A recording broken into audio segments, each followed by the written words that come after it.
નમસ્કાર મિત્રો. તો આજે આપણે ફરીવાર તમને મિત્રો ઉપયોગી બની આવનારી એક્ઝામમાં તેવા પ્રશ્નો લઈને મિત્રો આવી ગયા છીએ. તો મિત્રો ખાસ ખૂબ જ ઉપયોગી બને તેવા પ્રશ્નો છે. તો મિત્રો વિડીયો સંપૂર્ણ જોઈ લેવો, તમને આવનારી એક્ઝામમાં ખૂબ જ ઉપયોગી બને આ પ્રશ્નો તેવા છે મિત્રો. તો જો મિત્રો ચેનલ ઉપર તમે નવા હોય તો ચેનલને આજે જ સબસ્ક્રાઈબર કરી લો અને વિડીયો પસંદ આવે તો વિડીયોને વધારે શેર કરજો. અને જો મિત્રો તમારી અવનવી માહિતી ભરતીને લગતી અથવા તો કોઈ પણ તમારે પીડીએફ જોઈતી હોય તો મિત્રો આપણે ટેલિગ્રામ ચેનલ છે. તો મિત્રો ટેલિગ્રામ ચેનલમાં જો તમારે જોડાવવું હોય તો ટેલિગ્રામ ચેનલની લિંક વિડીયોના ડિસ્ક્રિપ્શનમાં આપેલી છે. તો મિત્રો આજે જ જોડાઈ જાઓ. આ પ્રશ્નો મિત્રો તમને ખૂબ જ ઉપયોગી બનશે. એમપીએસડબ્લ્યુના વિદ્યાર્થી મિત્રો, એફએસડબ્લ્યુ એટલે કે ફિલ્ડ વર્કરના વિદ્યાર્થી મિત્રો, ફિમેલ હેલ્થ વર્કર એટલે કે એફએસડબ્લ્યુના વિદ્યાર્થી મિત્રો ખૂબ જ ઉપયોગી બને તેવા પ્રશ્નો છે. તો મિત્રો ખાસ વિડીયો પૂરેપૂરો જોઈ લો. તો ચાલો વિડીયો શરૂ કરીએ. પ્રશ્ન નંબર 247, પ્રાણીને દંશ આપે તેવા મચ્છરને શું કહે છે? તો જવાબ આવશે મિત્રો ઝૂફિલિક મચ્છર કહે છે. પ્રશ્ન નંબર 248, સ્વચ્છ પાણીમાં કયા વંશના મચ્છરો ઈંડા મૂકવાનું પસંદ કરે છે? તો જવાબ આવશે મિત્રો એનોફિલિસ મચ્છર. પ્રશ્ન નંબર 249, ગંદા અને પ્રદૂષિત પાણીમાં કયા મચ્છરના ઈંડા મૂકે છે? એટલે કે કયા મચ્છર ગંદા પાણીમાં અથવા તો પ્રદૂષિત પાણીમાં ઈંડા મૂકે છે? તો મિત્રો જવાબ આવશે ક્યુલેક્સ મચ્છર, જે ગંદા પાણીમાં ઈંડા મૂકવાનું પસંદ કરે છે. પ્રશ્ન નંબર 250 જોઈએ કે નાળિયેરી, ખાલી કાચડી, ઝાડની બખોલ, નકામા બની ગયેલા ટાયરો, પંખીને પીવા ભરેલા વાસણની ઇદાયતી જગ્યા ઈંડા કયા મચ્છર મૂકે છે? તો જવાબ આવશે મિત્રો એડિસ મચ્છર મૂકે છે. પ્રશ્ન નંબર 251, કાર્બનિક પદાર્થોથી મુક્ત રહેલા કૂવા, મકાનની છત, અગાસી, બનાવેલી પાણી કુંડી જગ્યાએ કયા મચ્છરના ઈંડા મૂકે છે? મિત્રો કયા મચ્છર ઈંડા મૂકે છે? મેન્સોનિયા વંશના મચ્છર ઈંડા મૂકે છે. પ્રશ્ન નંબર 252 જોઈએ કયા મચ્છર પોતાના ઈંડા એક એક કરીને અલગ અલગ રહે તેમ ઈંડા મૂકે છે? તો જવાબ આવશે મિત્રો એનોફિલિસ અને મેન્સોનિયા જે મચ્છર છે તે એક એક અને અલગ અલગ રહે તેમ ઈંડા મૂકે છે. પ્રશ્ન નંબર 253 જોઈએ કયા મચ્છરના ઈંડા એકબીજાને ચોંટીને પાણીની સપાટી પર તરતા રહે છે? ક્યુલેક્સ અને એડિસ મચ્છરના ઈંડા. પ્રશ્ન નંબર 254, કયા વંશનો મચ્છર વનસ્પતિના મૂળથી આરપાર શ્વાસ લે છે? વેરી મોસ્ટ ઇમ્પોર્ટન્ટ ક્વેશ્ચન મિત્રો.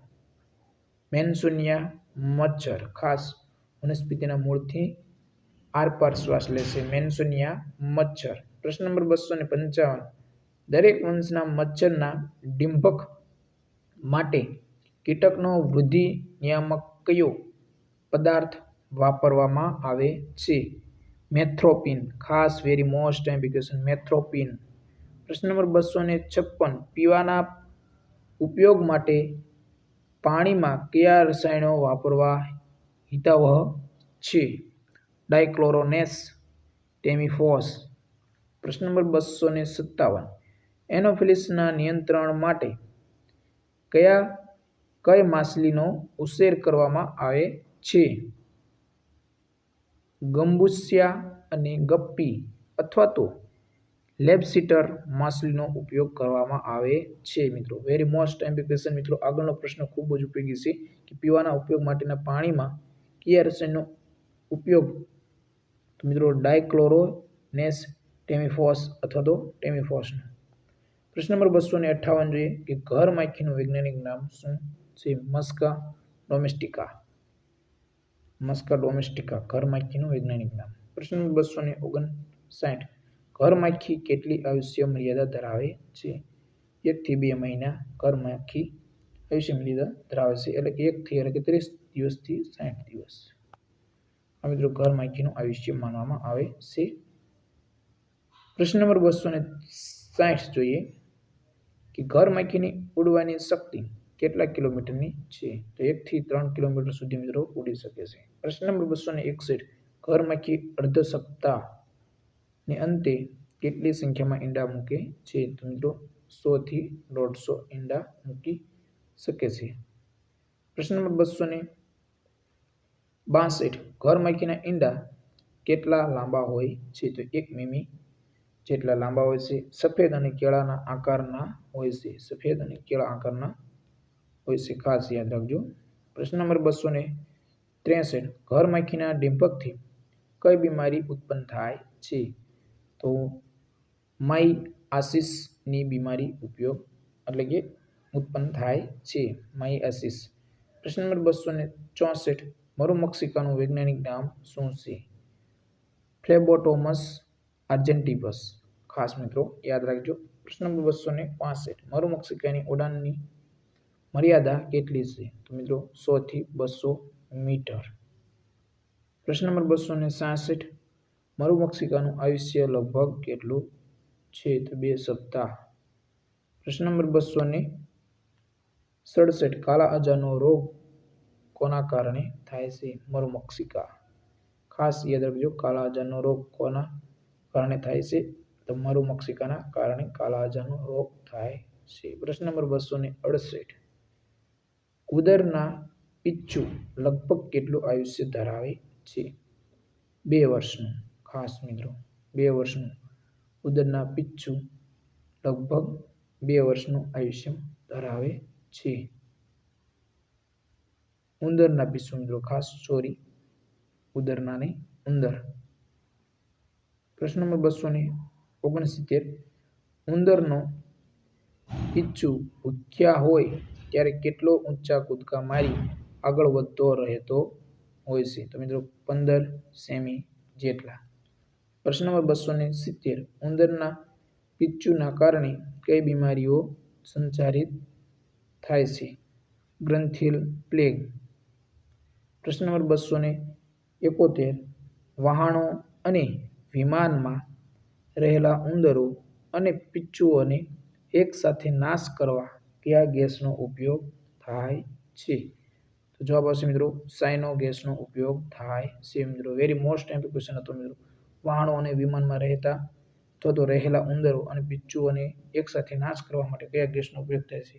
સાયનો ગેસનો ઉપયોગ થાય છે મિત્રો. તો આજના પ્રશ્નો તમને કેવા લાગ્યા મિત્રો? પ્રશ્ન તમને સારા જ લાગ્યા હશે મિત્રો. જો સારા લાગ્યા હોય તો વિડીયોને લાઇક કરો, શેર કરો અને ચેનલ ઉપર નવા હોય તો ચેનલને સબસ્ક્રાઈબર કરો. અને જો મિત્રો તમારી અવનવી માહિતી મેળવતા રહેવું હોય તો મિત્રો આપણે ટેલિગ્રામ ચેનલ આપેલી છે. ટેલિગ્રામ ચેનલની લિંક વિડીયોના ડિસ્ક્રિપ્શનમાં આપેલી છે. તો મિત્રો આજે જ જોડે જાઓ ટેલિગ્રામ ચેનલમાં. તમને ખૂબ જ ઉપયોગી બનશે. એફએસડબલ્યુના વિદ્યાર્થી મિત્રો, એમપીએસડબલ્યુના વિદ્યાર્થી મિત્રો અને ફિલ્ડ વર્કના વિદ્યાર્થી મિત્રોને ખૂબ જ ઉપયોગી બને તેવા મિત્રો આપણે પ્રશ્નો મૂકતા રહેવી છે, અથવા તો કોઈ પણ માહિતી ભરતીને લગતી અથવા તો કોઈ પણ માહિતી હોય તો મિત્રો આપણે ટેલિગ્રામ ચેનલમાં ઓલરેડી મૂકતા રહેવી છે. મિત્રો ખાસ આજે જ જોડે જાઓ ટેલિગ્રામ ચેનલમાં. તમને ખૂબ જ ઉપયોગી બનશે અને આ વિડીયો વધારે મિત્રો શેર કરજો. જો કોઈ પ્રશ્ન હોય તો કોમેન્ટ બોક્સમાં જઈને તમે કોમેન્ટ કરી શકો છો. જય હિન્દ મિત્રો.